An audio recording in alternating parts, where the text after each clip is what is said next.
القرآن ما هو شفاء ورحمة للمؤمنين ولا يزيد الظالمين إلا خسارا. وقال النبي صلى الله عليه وسلم: من أكل طيبا وعمل في سنة وأمن الناس بوائقه أدخله الله الجنة. آمنت بالله صدق الله مولانا العظيم وصدق رسوله النبي الأمي الكريم ونحن على ذلك لمن الشاهدين والشاكرين والحمد لله رب العالمين. سبحانك لا علم لنا إلا ما علمتنا إنك أنت العليم الحكيم. সম্মানিত উপস্থিতি, রমেশা সিরাজুল উলুম মহিলা মাদ্রাসার উদ্যোগে আয়োজিত আজকের এই বার্ষিক ওয়াজ মাহফিলের প্রধান অতিথি ও বিশেষ অতিথি এবং আজকের মাহফিলের প্রধান আলোচক যিনি আমাদের মাঝে উপস্থিত জনাব হযরতুল আল্লামা মাওলানা হাফিজুর রহমান সাহেব দামাত বারাকাতুহু,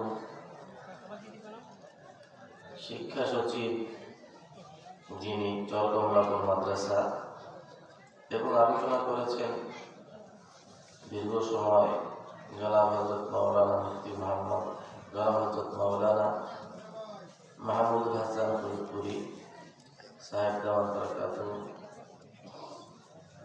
এছাড়া উপস্থিত অন্যান্য সকল ওলামা হুফাজ ও তালাবা, আমার সামনে উপস্থিত আমার সকল প্রিয় মুমিন ভাইরা, পর্দার অন্তরালের মা ও বোনেরা, আল্লাহ রাব্বুল আলামিন আপনাদের আমাদের সকলকে তার ফজল ও করমে বিশেষ দয়া ও মেহেরবানিতে সারা বিশ্বের মানব মণ্ডলীর মাঝে নির্বাচন করেছেন ইসলামের ছায়াতলে আশ্রয় দান করার লক্ষ্যে। কোরআন এর উপরে বিশ্বাস, আসমানি কিতাব এর মধ্যে সর্বশেষ কিতাব, সর্বশ্রেষ্ঠ নবীর উপর নাজিল হয়েছে, সর্বশ্রেষ্ঠ মাসের সর্বশ্রেষ্ঠ রজনীতে যে কিতাব নাজিল হয়েছে, সেই কিতাবের জন্য তিনি আমাদের নির্বাচন করেছেন। এই জন্য বলি আলহামদুলিল্লাহ। তবে আমার প্রিয় উপস্থিতি, আল্লাহ রাব্বুল আলামিন কালামে মাজিদের মধ্যে একটা কথা তুলে ধরেছেন। কিতাব প্রদান যাদেরকে আল্লাহ করেছেন, কিতাবের জন্য নির্বাচিত মানুষ আবার 3 শ্রেণীতে বিভক্ত হয়ে যায়। কয় শ্রেণী? ثم أورثنا الكتاب الذين اصطفينا من عبادنا فمنهم ظالم لنفسه ومنهم مقتصد ومنهم سابق بالخيرات بإذن الله। এই আয়াতের মধ্যে আল্লাহ তাআলা বলেন, আমি কিতাব দেওয়ার জন্য যাদেরকে নির্বাচন করে রেখেছি, কিতাব তারা পাওয়ার পরে এরা 3 শ্রেণীতে বিভক্ত হয়ে যায়। কয় শ্রেণীতে? প্রথম শ্রেণীর পরিচয় দিচ্ছেন, ফামিনহুম যালিমুন লিনাফসিহি, কেউ তো নিজের সত্তার উপরে অবিচার করে যায়। শব্দটা কোরআনে আল্লাহ তাআলা ব্যবহার করেছেন জালিমুন। জালিম শব্দের অর্থ হলো অবিচারকারী। এখন এই অবিচার কাকে বলে সেটা বোঝার চেষ্টা করুন। কোন একটা জিনিসকে যথাযথ স্থানে স্থাপন করার নাম হলো ন্যায়, সুবিচার এবং ইনসাফ। বুঝতে পেরেছেন?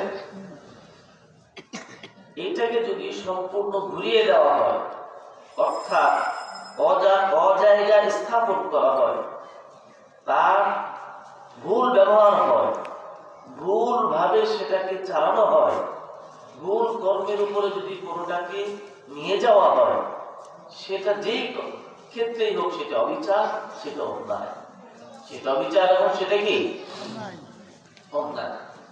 এই অবিচার অন্যায় কয়েকটা ভাগে বিভক্ত। তার মধ্যে সবচেয়ে চরম অবিচার হচ্ছে কোন মানুষ সে যদি তার স্রষ্টার সাথে গুস্তাখি এবং ভুল বিশ্বাসে বিশ্বাসী হয়, তার সাথে স্রষ্টার সাথে যদি ভুল বিশ্বাস অন্তরে পোষণ করে, স্রষ্টার যথাযথ গুণাবলী বৈশিষ্ট্য তার বড়ত্ব মহত্বর ব্যাপারে যদি অস্বীকার করে, অথবা তার সত্তার সঙ্গে যদি দুনিয়ার কাউকে শরীক করে, এইটা হলো সবচেয়ে বড় অবিচার। সবচেয়ে বড় কি অবিচার? দেখুন, উদাহরণ দিয়ে বুঝবে।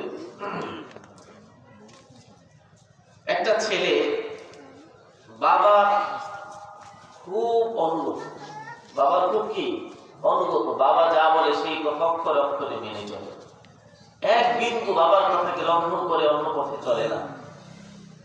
বাবা সংসারে যে কাজের দায়িত্ব, যে বিষয় তাকে বুঝিয়ে দিয়েছে, সেই কথা সেইগুলোকে অক্ষরে অক্ষরে পুনরুক্তি পালন করে।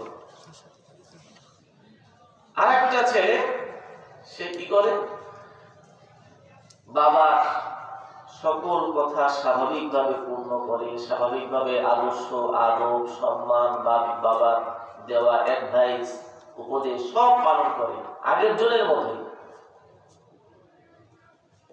তবে এই দুইজনের মধ্যে একটু পার্থক্য। প্রথম জনে সে হলো বাবার সাথে একটা চরম অন্যায় করে, সেটা হলো নিজের বাবাকে বাবা বলে সে অন্তর অন্তরে বিশ্বাস করে না। নিজের বাবাকে বাবা বলে অন্তর অন্তরে বিশ্বাস করে না। সে মনে করে আমি এই বাবার অনুরোষে এসেছি কিনা এইটা আমার বিশ্বাস হয় না, এই কথা আমি বিশ্বাস করি। আর দ্বিতীয় ছেলে কি করে, ও হলো নিজেকে জনক হিসেবে দুনিয়া আসার অস্তিত্বের পিছনে বাবাকে অবশ্যই জনক হিসেবে মনে করে, কিন্তু সাথে সাথে মনে করে বাবা হিসেবে বাড়ির পাশে একজন লোক, তার নাম মনে করুন আব্দুল সাত্তার, সে আব্দুল সাত্তারকে বাবা বলে ডাকে। যদি কেউ জিজ্ঞাসা করে বাবার নাম কি, ও দুনিয়া এসছে যেই বাবার ঔরসে, তার নাম আব্দুর রহমান, তো ও বলে আমার বাবা আব্দুর রহমান আব্দুল সাত্তার। ওর ভোটার আইডি কার্ডের ভিতরে বাবার নাম লেখে আব্দুর রহমানের পরে আব্দুল সাত্তারের নাম। কোথাও কোনো পেপারে ওর নাম লেখার প্রয়োজন হইলে আব্দুর রহমানের সঙ্গে আব্দুল সাত্তারের নাম লেখে। কিন্তু ছেলে দুইটা অত্যন্ত পিতার অনুগত। প্রথম জন পিতার ঔরসে এসেছে বলে তার বিশ্বাস নেই, দ্বিতীয় জন বিশ্বাস আছে 100%, কিন্তু সে বাবার পরিচয়ের পাশে আব্দুল সাত্তারের পরিচয় দেয়। বুঝতে পেরেছেন? আরেকটা ছেলে বাবার ঔরসে দুনিয়া এসেছে, বাবার সকল কর্মকে, বাবার সকল দায়িত্বকে যথাযথ পালন করে বাবাকে শ্রদ্ধা মর্যাদা 100% দেয়, আবার নিজেকে এই বাবার সন্তান হিসেবে পরিচয় দিয়ে সে গর্ববোধ করে।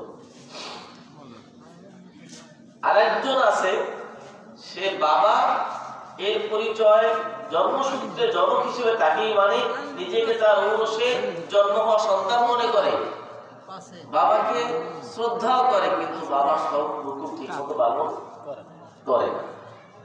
সাধারণত এই যে চারটে শ্রেণী হল, পরের দুই শ্রেণী এর মধ্যে উভয়জনেই কিন্তু পিতা ঔরসে দুনিয়া আসার কারণে জনক হিসেবে আব্দুর রহমানকেই শুধু মনে করে। তবে প্রথম এই দ্বিতীয় দুই শ্রেণীর প্রথম সন্তান হলো সে পিতার অত্যন্ত অনুগত, আর চতুর্থ নম্বর যে সন্তান সে পিতার সব কিছু শ্রদ্ধা ভক্তি জনক হিসেবে মেনে নেয়, কিন্তু শুধু পার্থক্য হলো পিতার পূর্ণাঙ্গ অনুগত নয়, আনুগত্য যথারীতি করে। আর প্রথম যে দুইজন, একজন পিতার থেকে জন্ম হওয়ার ব্যাপারে সন্দিহান সন্দেহ পোষণ করে, আর একজন পিতার জন্মে পিতার ঔরসে এসেছে সন্দেহ করে না ঠিক, কিন্তু পিতার নামের সঙ্গে আত্মসত্তার নাম কি ব্যবহার।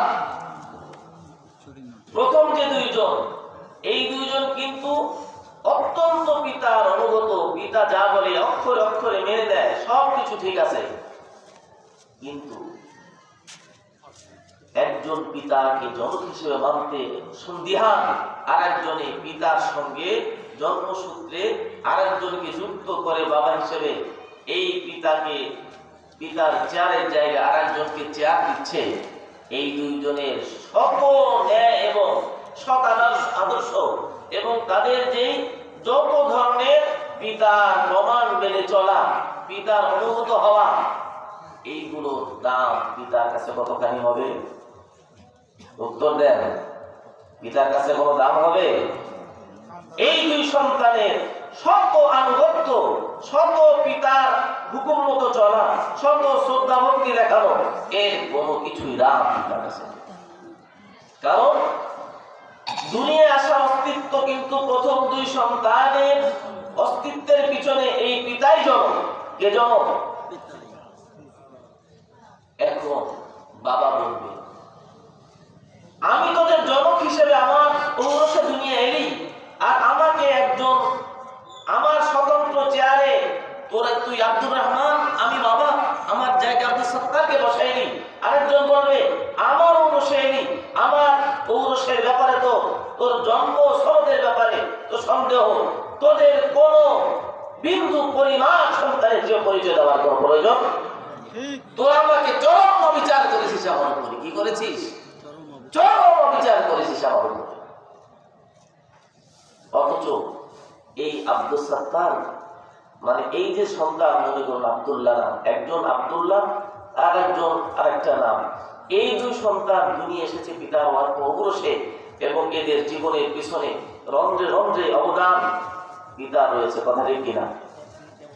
এই শত অবদানের পরে দুনিয়া আসার অস্তিত্ব লাভ করার পরে যখন লিখি একজন সন্ধিহান আর একজন হলো পিতার সঙ্গে আরেকজনকে যুক্ত করে দেয়, পিতার চেয়ার আরেকজনকে বসায়, এই সন্তানের সকল সদাচরণ, সদাখলাক, আনুগত্য সব ধুয়ে মুছে বিনষ্ট হয়ে যায়। আচ্ছা বলুন, এই পিতার অবদান কি একজন সন্তানের উপরে সবচেয়ে বেশি, নাকি তার চেয়ে বেশি অবদান কার? কার অবদান? আল্লাহ রাব্বুল আলামিনের অবদান দুনিয়ার প্রত্যেকটা সন্তানের উপরে পিতার চাইতে লক্ষ লক্ষ লক্ষ কোটি কোটি গুণে বেশি। দুনিয়া আসার অস্তিত্ব, মায়ের পেটে অস্তিত্ব, এটা দেওয়ার পিছনে পিতামাতার শক্তি নাকি আল্লাহর একমাত্র ক্ষমতা? দুনিয়া আসার পরে যে সন্তান এলো তখন এটাকে ভাত খাওয়ানো শুরু করে দেন, নাকি আল্লাহর পক্ষ থেকে কুদরতি খাস ইমদাদ হিসেবে যে খাদ্য মায়ের পক্ষে দান করেন? কে দান করেন? সেই সন্তান ক্রমাগত বড় হতে থাকে, এই সন্তানের বুদ্ধির উন্মেষ হয়, তার মুখে ভাষা ফুটে, তার চলার শক্তি বাড়ে, হাত দিয়ে ক্যাচিং পাওয়ার তার এসে যায়। এইগুলো পিতামাতার ক্ষমতায় নাকি আল্লাহর একমাত্র বিশেষ দান? এখন সেই সন্তান দুনিয়া আসার পরে মনে করুন প্রথম শ্রেণীর সন্তানের মতো কেউ তো রবের অস্তিত্বের ব্যাপারে সন্দেহ করে, কেউ তো মনে করে আল্লাহ মাফ করে দেন, স্রষ্টা বলতে কেউ নেই, এমন কথা কেউ মনে করে। দুনিয়ার যত নাস্তিকের গোষ্ঠী আছে, দুনিয়ার যত মুশরিকের গোষ্ঠী আছে, এরা এই প্রথম দুই শ্রেণীর সন্তানের মতো। মুশরিক যারা, তাদের অবস্থা হলো পৃথিবীর স্রষ্টা কয়জন আমরা বিশ্বাস করি? ওয়ালাম আন্নাহু লা ইলাহা ইল্লাল্লাহ। এই জগতের মানব মণ্ডলী শুনে নাও, আমি আল্লাহ ছাড়া আর কোনো ইলাহ তোমার নেই। ইলাহ কয়জন? সুতরাং যারা একাধিক ইলাহতে বিশ্বাস করে তাদের পরিণাম কি তাও আল্লাহ তাআলা কালাম মাজিদের মধ্যে বলেন, লাকাদ কাফারাল্লাযীনা ক্বালু ইন্নাল্লাহা সালিসু সালাসা। যারা এই কথায় বিশ্বাস করে আল্লাহ হলো তিনজন, তিনজনের একজন হলো আল্লাহ, এই বিশ্বাসে হলো খ্রিস্টান জাতি। কারা জাতি? খ্রিস্টান জাতি। কারা? আপনার আমার বিশ্বাস কি? আল্লাহ তাআলা বলেন কুল হুয়াল্লাহু আহাদ। নবী আপনি জগতের আমার সকল বান্দাদেরকে শুনিয়ে দিন আমি আল্লাহ হলাম কয়জন? একজন। আল্লাহুস সামাদ। আমি দুনিয়ার কোন মানবের কাছে বিন্দু পরিমাণ মুখাপেক্ষী নই, বরং জগতের সকল সৃষ্টিকুল তারা আমার দয়া ও কিরার কাছে সকলে ভিখারী এবং মুখাপেক্ষী। লাম ইয়ালিদ, আমি কোন সন্তান জন্ম দেই। খ্রিস্টানরা বলে যিশু হলো আল্লাহ সন্তান, আর যিশুর মা মারিয়াম সে হলো আল্লাহর স্ত্রী। হলো ওরা ইলাহ মনে করে তিনজনকে, একজন হলো আল্লাহ, ইলাহ মানে বলছেন উপাস্য মাবুদ। তো সেই ইলাহ একজন হলেন আল্লাহ, একজন হলেন যিশু, আর একজন হলো যিশুর মা মেরি, যাকে ওরা বলে। আল্লাহ কোরআনে বলে দিচ্ছে, কি বলছে? এরা সকলে কুফরি করেছে। এরা সকলে কোথায় নিপতিত হয়েছে? কুফরি কর্মের মধ্যে। আর কুফরি কর্ম এটার সঙ্গে ঈমানের সম্পর্ক নেই। আগুনের সাথে যেমন পানির সম্পর্ক বিরোধপূর্ণ, যেখানে কুফর আছে সেখানে ঈমান নেই। তদ্রূপ আরেকটা জাতি, এই খ্রিস্টান জাতির পূর্বে আরেকটা জাতি ছিল যাদেরকে বলা হয় ইয়াহুদ। এই ইয়াহুদ জাতির এদের অবস্থা হলো, এরা মনে করে উযাইর আলাইহিস সালাম নামক একজন নবী এসেছিলেন, তিনি আল্লাহর পুত্র। ভালো করে জেনে রাখবেন, ইসলামের মৌলিক কথায়, মৌলিক শিক্ষায়, গোড়ার কথায়, আকীদা বিশ্বাসের কথায় আসমানি সকল কিতাব এক হয়। আল্লাহ কোরআনে বলছেন আমি আল্লাহ এক। বুঝে আসলো সব আসমানি কিতাবে বিশ্বাস এটাই ছিল যে আল্লাহ কয়জন? আপনার আমার কোরআনে বলা হয়েছে আল্লাহর কোন সন্তান নেই, তিনি কোন সন্তান জন্ম দেন নাই, তিনি একক সত্তা। এই কথা বিশ্বাস পূর্বে সকল আসমানি কিতাবে ছিল। সুতরাং যারা অসংখ্য ইলাহে বিশ্বাস করে তারা সকলে আল্লাহর মদদে দুনিয়ায় আসার পরে আল্লাহ তাআলা ইলাহ হওয়ার একচ্ছত্র চেয়ারে দুনিয়ার বস্তুকে, দুনিয়ার কোন মানবকে তারা বসানোর কারণে তাদের সকল আনুগত্য এবং নেকি এবং পুণ্যের সকল কাজ আল্লাহ তাআলার দরবারে ৫ পয়সার মূল্য নেই। আল্লাহ রাব্বুল আলামিন কালামে মাজিদের মধ্যে তার তাফসীর আয়াতের মধ্যে দিয়ে বলেন ওয়াল্লাযীনা কাফারু আ'মালুহুম কাসারাবিন বিকিয়া ইয়াহসাবুহু আয-যামআনু মাআ ফাইযা জাআহু ওয়াজাদু। আল্লাহ তাআলা আয়াতের ভিতর তাফসীরের সঙ্গে বলেন যে যারা কুফরি করবে, যারা শিরক করবে, প্রথম শ্রেণীর দুই সন্তান যারা পিতার অবাধ্য তারা নয় ঠিক, কিন্তু কেউ তো আল্লাহ, কেউ তো সে পিতার আনুগত্য করার পাশাপাশি পিতাকে জনক হিসেবে মানতে সন্দিহান। আরেক শ্রেণী হলো পিতাকে জনক হিসেবে মানে ঠিক, কিন্তু আরেকজনকে যুক্ত করে পিতার সেই পিতৃত্বের মসনদে বসায়। এই দুই শ্রেণী যত আমল করবে পিতার কাছে যেমনি করে অগ্রাহ্য, ঠিক তেমনি করে দুনিয়ার ময়দানে যারা আল্লাহ তাআলার অস্তিত্বকে মানবে, নাস্তিকের গোষ্ঠী যারা, তদ্রূপ যারা শিরকের কর্মে একাধিক ইলাহ যারা বিশ্বাস করবে, এদের সকল কর্ম এর পরিচয় আল্লাহ দিয়েছেন কেমন হবে? আমালুহুম কাসারাবিন বিকিয়া। এদের আমল হলো এমন যেমনি করে দুপুর বেলায় যখন মাঠের উপরে একদম জ্যৈষ্ঠ মাসে তপ্ত রৌদ্রের তাপ পড়তে থাকে, ওই সময় মাঠের দিকে তাকাইলে মনে হয় মাঠ ভর্তি যেন পানির ঢেউ খেলতেছে, মনে হয় না? আল্লাহ তাআলা বলেন যে ওইটার অবস্থা হলো এমন, এক ব্যক্তি মরুভূমির ভিতর দিয়ে চলছে, তৃষ্ণা অস্থির, পানি কোথাও নেই, ওই জায়গা পানি মনে করে ছুটে যায়, ছুটে যাওয়ার পরে গিয়ে দেখে হ্যাঁ হ্যাঁ শূন্য ময়দান, কোনো পানি নেই।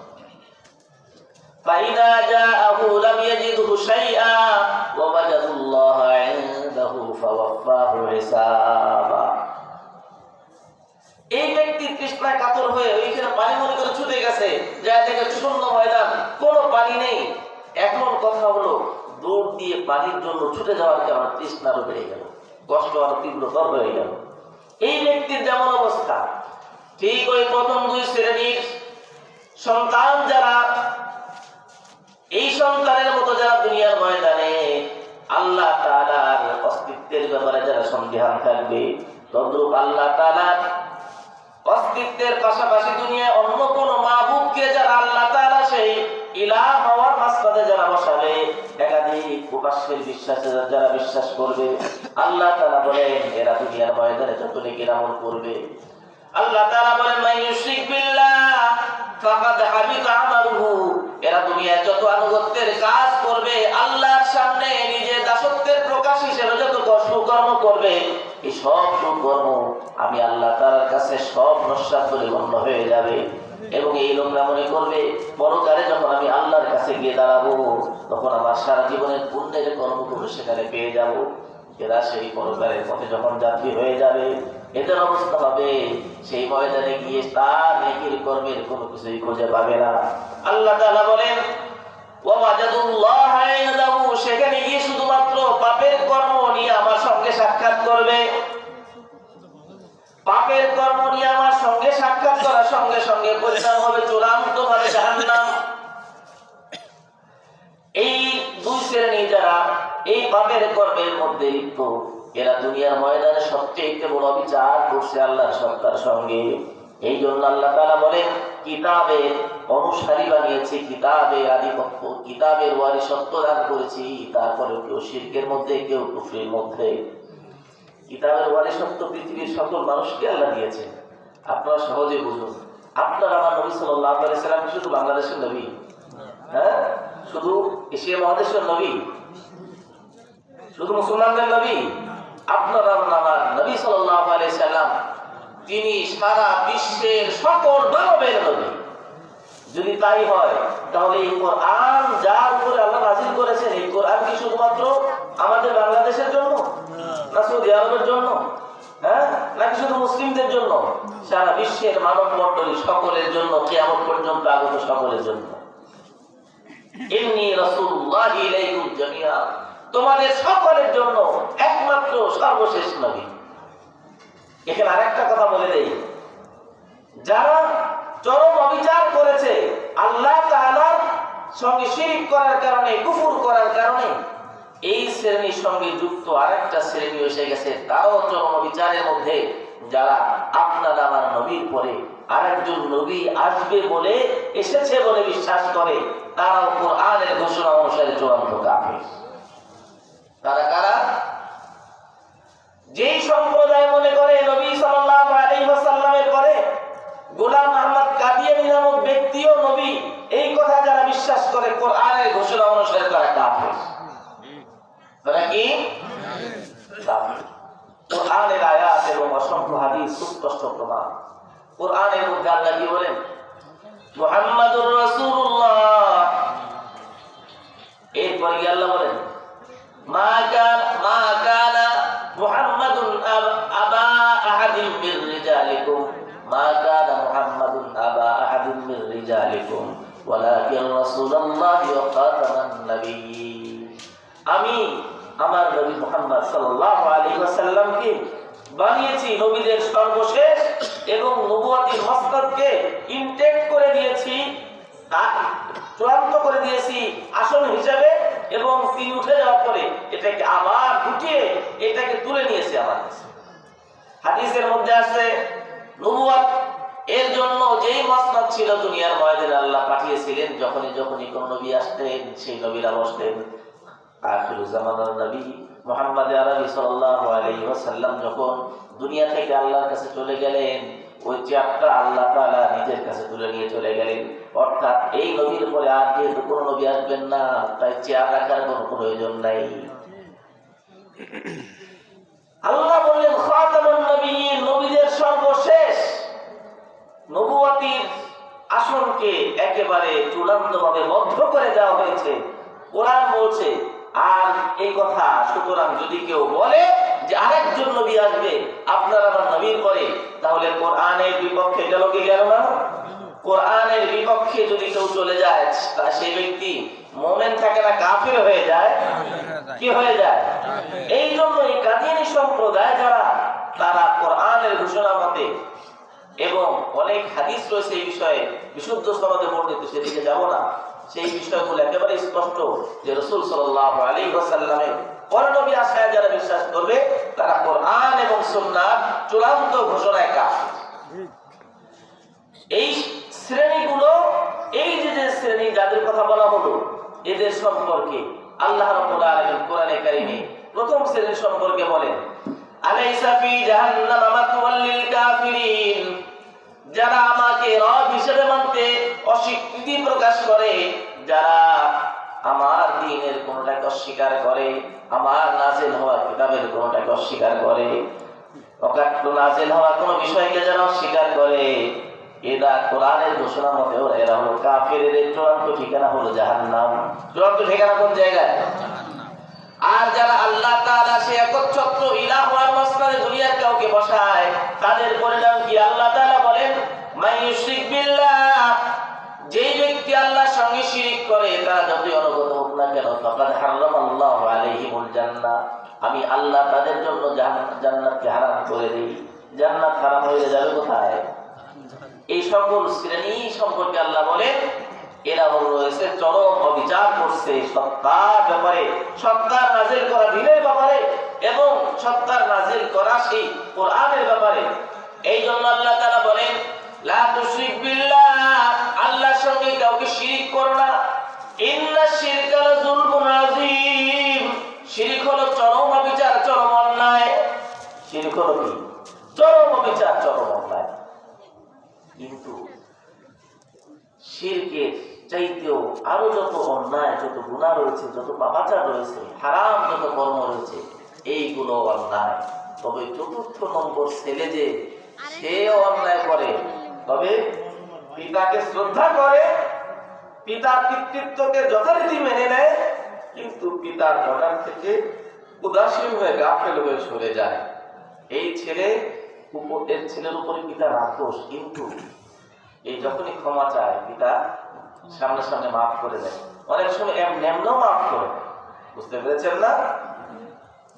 ঠিক এই সন্তান এর উপরে পিতা রাক্ষস হলেও প্রথম দুই ছেলের উপরে চরম রুষ্ট, এর উপরে ওই পরিমাণে কি হয় না? রুষ্ট হয় না। ঠিক দুনিয়ার ময়দানে যারা মুমিন, এই মুমিন হবে যারা আসমানি কিতাবের পরে যথাযথ বিশ্বাস করার পরে যারা মুমিন হবে, এরাও দুই শ্রেণীতে বিভক্ত।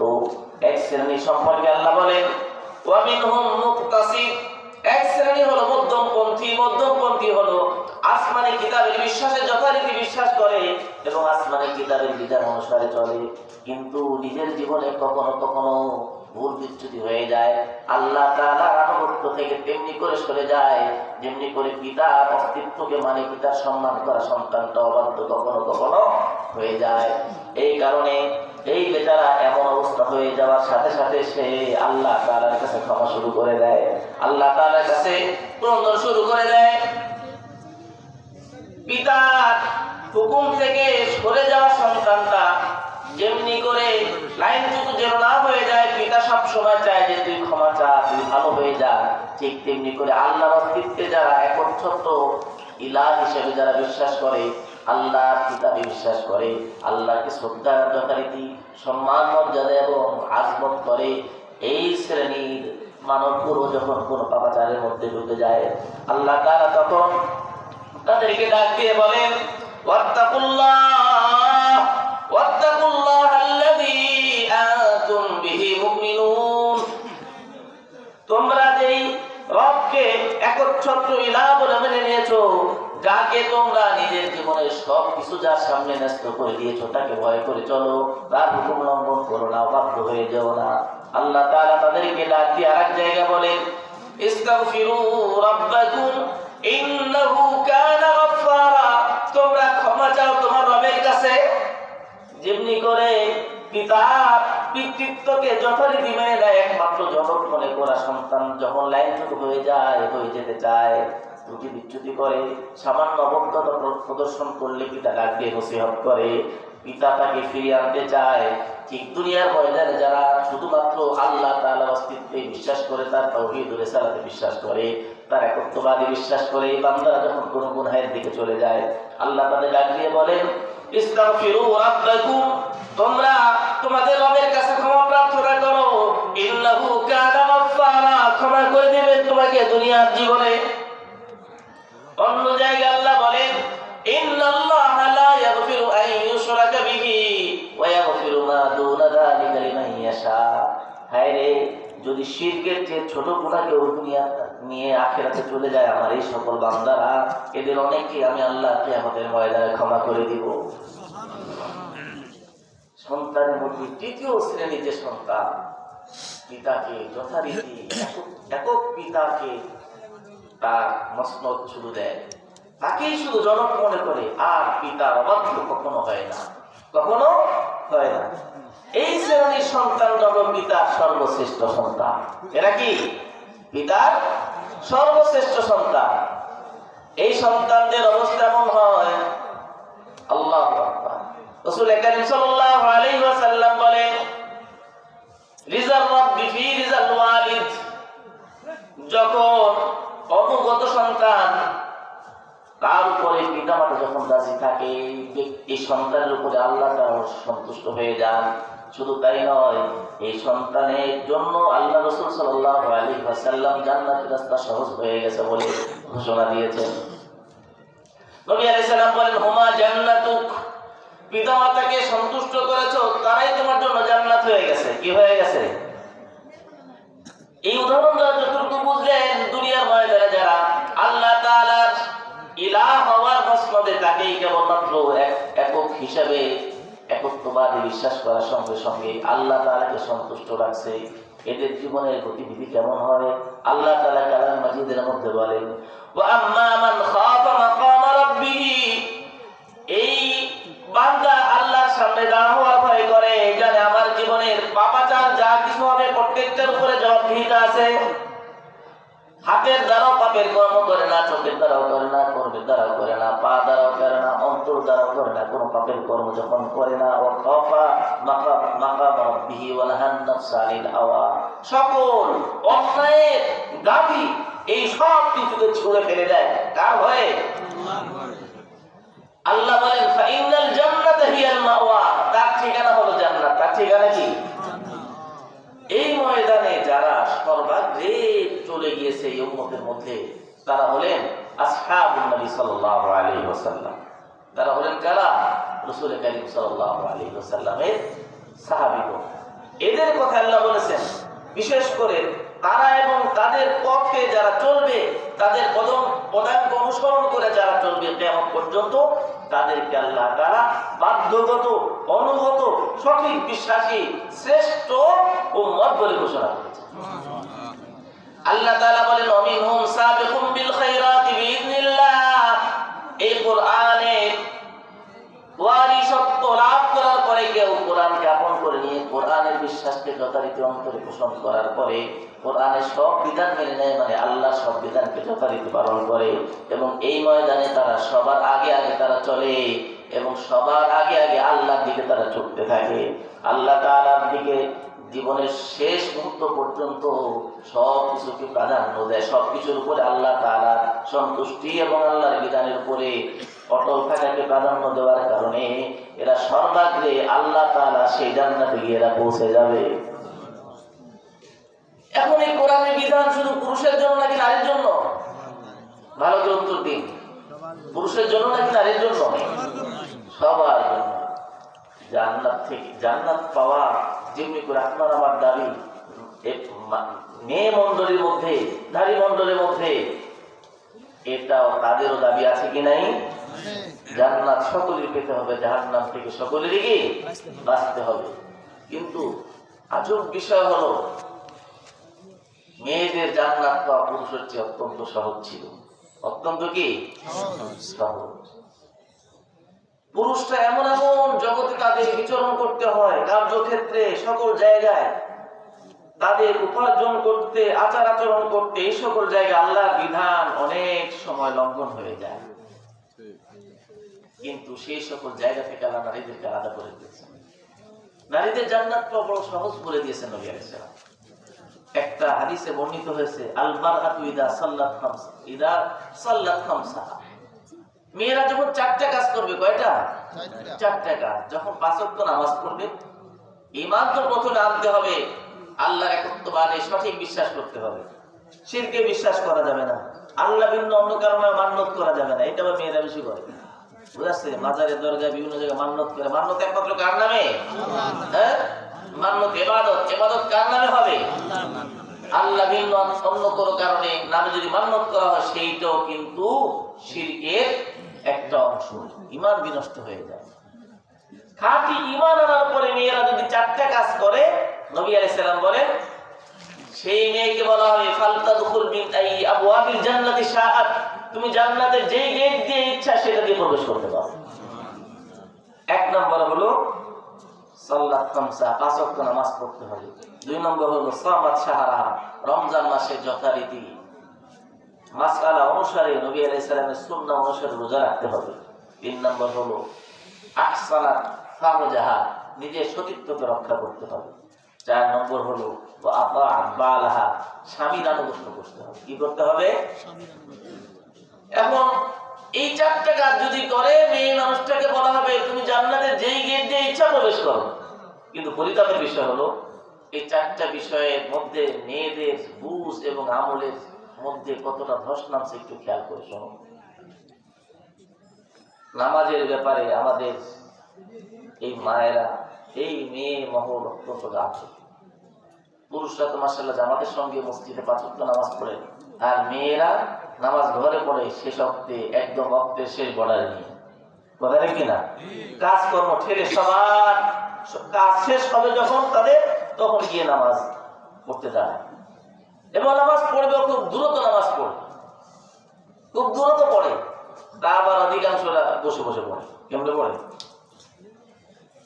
আমি বলছি না, যুগের অবস্থা দিকে তাকিয়ে দেখেন। আজ থেকে 1000 বছর আগে আল্লামা আব্দুর রহমান ইবনুল জাওজি রাহিমাহুল্লাহ ওনার কিতাব তালবিস ইবলিসের মধ্যে উল্লেখ করেছেন, ওয়া ইন্না মিম্মা ইউলাবিসু শাইতান আলা নিসা আন্নাহুন্না ইউসাল্লিনা কাঈদাত।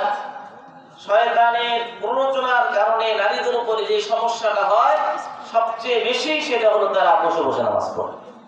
একজন সুস্থ মানুষের জন্য নামাজ দাঁড়িয়ে পড়া ফরজ। দাঁড়িয়ে পড়া কি অর্থ? কি ফরজ ছুটে গেলে নামাজ হয় না। যদি সুস্থ সবল মানুষ, যদি কোনো মেয়ে মানুষ যদি বসে নামাজ পড়ে, নামাজ হবে? এরা বসে বসে নামাজ পড়ে। এরা নামাজ শেষ বর্ডারে গিয়ে পড়ে। নবী আলাইহিস সালাম বলেছেন শেষ বর্ডারে গিয়ে নামাজ পড়া হলো মুনাফিকের নামাজের লক্ষণ। এটা এই জন্য মা বোনদের বলবো, আমরা নামাজের ব্যাপারে যত্নবান হব। বিশেষ করে তারা পবিত্রতার ব্যাপারে চরম গাফেল, পবিত্রতার ব্যাপারে তারা উদাসীন, পবিত্রতার মাসালাও জানে না। এবং পবিত্রতার মাসালা, ঈমানের মাসালা, ফরজের মাসালা, ওয়াজিবের মাসালা, সুন্নাতের মাসালা, হালালের মাসালা, হারামের মাসালা, এই সব কিছু মেয়েদের জানার প্রয়োজন আছে কি নাই? এই জন্য মাদ্রাসা শিক্ষার প্রয়োজন আছে কি নাই? আল্লাহু আকবার। এই জন্য হাদিসের মধ্যে এসেছে তালাবুল ইলমি ফারিজাতুন আলা কুল্লি মুসলিম, প্রত্যেকটা মুসলিমের উপরে, নর হোক নারী হোক, সবার উপরে ইলম শিক্ষা করা ফরজ। কিয়ামতের ময়দানে এক শ্রেণী যারা নাকি অপরাধী হয়ে জাহান্নামের আসামি হয়ে যাবে, এরা কিয়ামতের ময়দানে আল্লাহর কাছে গিয়ে বলবে লাউ কুননা নাসমাউ আও নাকিল মা কুননা ফি আসহাবিস সাঈর। আমরা যদি দুনিয়ার ময়দানে ইলম ও জ্ঞান এবং কোরআন সুন্নাহর উৎপত্তি যদি রাখতাম, তাহলে আমরা জাহান্নামী হয়ে যাইতাম না। আমরা দুনিয়ার ময়দানে কোরআন সুন্নাহর জ্ঞান অর্জন করি নাই, দ্বীনের জরুরি বিষয় জ্ঞান অর্জন না করার কারণে আমলও কেমনে করতে হবে জানি নাই, কোনটা বর্জন করতে হবে তাও জানি নাই, কোনটা ফরজ তাও আমরা জানি নাই। এই কারণে আমরা চরম অন্যায় করে আমরা জাহান্নামের আসামি হয়ে গেছি। যদি এটা না হইতো তাহলে আমরা এটা হইতাম না। বুঝতে পেরেছেন? মা বোনদের 2 নাম্বার কাজ জান্নাত পাওয়ার জন্য, সেটা হলো তাদের রমজানে যথারীতি রোজা রাখা। এইটা মাশাআল্লাহ রাখে। 3 নাম্বার কাজ হলো তাদের নিজের সতীত্বকে রক্ষা করা। কি করা? সতীত্বকে যথারীতি রক্ষা করা। আর সতীত্ব রক্ষার জন্য ইসলাম যেই অমোঘ বিধান দান করেছেন, সেই বিধানের নাম হলো পর্দার বিধান। পর্দার বিধান কে দিয়েছেন? পর্দার বিধান তেমনি করে ফরজ, তেমনি করে নামাজ ফরজ, যেমনি করে রোজা ফরজ।